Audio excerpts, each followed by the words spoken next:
यह रीडिंग एक बहुत ही संवेदनशील और महत्वपूर्ण जीवन चरण की ओर इशारा करती है। यह वह समय है जब भीतर से कुछ नया शुरू करने की इच्छा भी है और साथ ही मन में पुराने अनुभवों की टीस भी मौजूद है। यह प्रश्न केवल आगे बढ़ना या रुकना नहीं है, बल्कि यह समझने का है कि कैसे आगे बढ़ना है और कहाँ ठहरना है। कार्ड्स मिलकर यह संकेत दे रहे हैं कि यह दौर न तो केवल अंधे साहस का है और न ही पूरी तरह रुक जाने का, बल्कि सचेत, संतुलित और भावनात्मक रूप से परिपक्व निर्णय लेने का समय है। एस ऑफ वॉन्ड से रीडिंग की शुरुआत होना यह बताता है कि जीवन में एक नई ऊर्जा, एक नई प्रेरणा जन्म ले रही है। भीतर कहीं एक चिंगारी है, कुछ करने की, कुछ बदलने की, खुद को नए रूप में देखने की। यह विचार अचानक भी आ सकता है, जैसे कोई आंतरिक पुकार। लेकिन यह कार्ड केवल उत्साह नहीं दिखाता, यह भी कहता है कि इस ऊर्जा को दिशा देना जरूरी है। बिना दिशा के यह जोश भ्रम भी बन सकता है। इसके बाद द लवर्स कार्ड आता है, जो केवल रिश्तों का कार्ड नहीं है, बल्कि चुनाव और मूल्यों का कार्ड है। यह संकेत देता है कि इस समय जो भी निर्णय लिया जाएगा, वह दिल से जुड़ा होगा। कोई व्यक्ति, कोई स्थिति या कोई रास्ता जो भी सामने है, वह आपको अपने सच्चे मूल्यों से जोड़कर निर्णय लेने को कह रहा है। यहां सवाल यह नहीं है कि कौन सा विकल्प आसान है, बल्कि यह है कि कौन सा विकल्प आत्मा के अनुरूप है। लेकिन फिर थ्री ऑफ स्वॉर्ड्स का आना यह दिखाता है कि दिल पूरी तरह शांत नहीं है। कहीं ना कहीं पुराने दर्द, टूटे विश्वास या भावनात्मक चोटें अभी भी असर डाल रही है। यह कार्ड साफ कहता है कि पिछले अनुभवों ने दिल को संवेदनशील बना दिया है। शायद किसी रिश्ते में, किसी उम्मीद में या किसी निर्णय में चोट लगी हो। यह दर्द दबाया गया हो सकता है, लेकिन पूरी तरह गया नहीं है। यही कारण है कि आगे बढ़ने का विचार आते ही मन में डर भी उठता है। 10 ऑफ कप्स इस दर्द के बीच एक सुंदर संतुलन लाता है। यह कार्ड बताता है कि भीतर गहराई में शांति, संतोष और भावनात्मक पूर्णता की चाह है। आप केवल संघर्ष या अस्थिरता नहीं चाहते, बल्कि ऐसा जीवन चाहते हैं जहां मन शांत हो, रिश्ते सच्चे हों और भावनात्मक सुरक्षा महसूस हो। यह कार्ड यह भी संकेत देता है कि यह सुख संभव है, लेकिन इसके लिए दिल की सच्ची जरूरतों को समझना होगा। 5 ऑफ वॉन्डर्स यह दिखाता है कि अभी बाहरी या आंतरिक संघर्ष चल रहा है। विचारों में टकराव है, परिस्थितियां स्पष्ट नहीं है और अलग अलग दिशाओं से दबाव महसूस हो सकता है। यह संघर्ष किसी प्रतियोगिता जैसा नहीं, बल्कि भ्रम और असंतुलन जैसा है।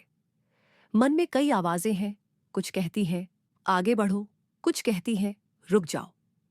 यही कारण है कि निर्णय लेना कठिन लग रहा है।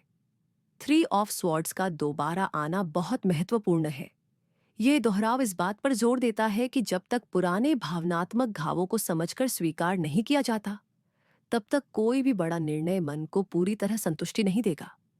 यह कार्ड यह नहीं कहता कि दर्द में डूबे रहो, बल्कि यह कहता है कि दर्द को देखो, समझो और उससे सीखो। कई बार हम आगे बढ़ने की जल्दी में अपने ही घावों को अनदेखा कर देते हैं और वही घाव आगे चलकर फिर से सामने आ जाते हैं। द वर्ल्ड कार्ड इस पूरी प्रक्रिया को एक बड़ा अर्थ देता है। यह कार्ड बताता है कि आप जीवन के एक महत्वपूर्ण चक्र के अंत के करीब है। कुछ सीख पूरी हो चुकी है, कुछ अनुभव अपना काम कर चुके हैं। यह समापन डरावना नहीं, बल्कि मुक्त करने वाला है। यह कार्ड कहता है कि आप अब पहले जैसे नहीं हैं।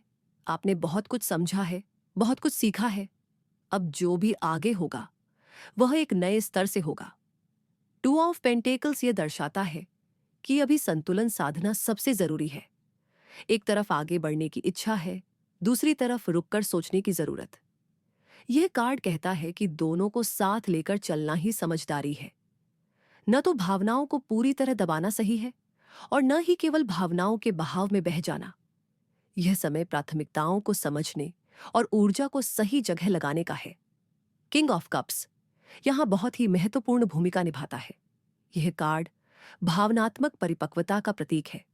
यह बताता है कि सच्चा साहस वह है जो भावनाओं को समझकर, उन्हें संतुलित रखकर निर्णय ले।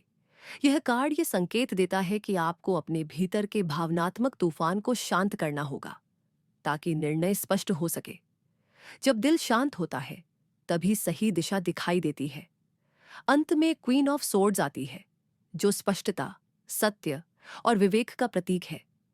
यह कार्ड कहता है कि भावनाओं के साथ साथ तर्क और स्पष्ट सोच भी जरूरी है। यह समय खुद से ईमानदार होने का है, ये समझने का कि आप क्या चाहते हैं, क्या नहीं चाहते और किस कीमत पर। क्वीन ऑफ सोर्ड्स यह भी सिखाती है कि कभी कभी सीमाएं बनाना और स्पष्ट न कहना भी आत्मसम्मान का हिस्सा होता है। समग्र संदेश, यह दौर न तो केवल साहस के साथ बिना सोचे आगे बढ़ने का है और न ही डर के कारण ठहर जाने का। यह समय है भावनात्मक उपचार, आत्मचिंतन और संतुलित निर्णय का। पहले दिल को समझिए, पुराने घावों को स्वीकार कीजिए और फिर स्पष्ट सोच के साथ आगे बढ़िए। जब दिल और दिमाग एक साथ चलेंगे, तब जो कदम उठेगा वह सही दिशा में होगा। याद रखिए, साहस केवल तेजी से आगे बढ़ने में नहीं, बल्कि सही समय पर रुककर खुद को समझने में भी होता है। और समझदारी केवल रुकने में नहीं, बल्कि सही तैयारी के साथ आगे बढ़ने में भी है। यह रीडिंग आपको यही सिखाती है कि सचेत साहस और शांत विवेक, यही इस दौर की कुंजी है।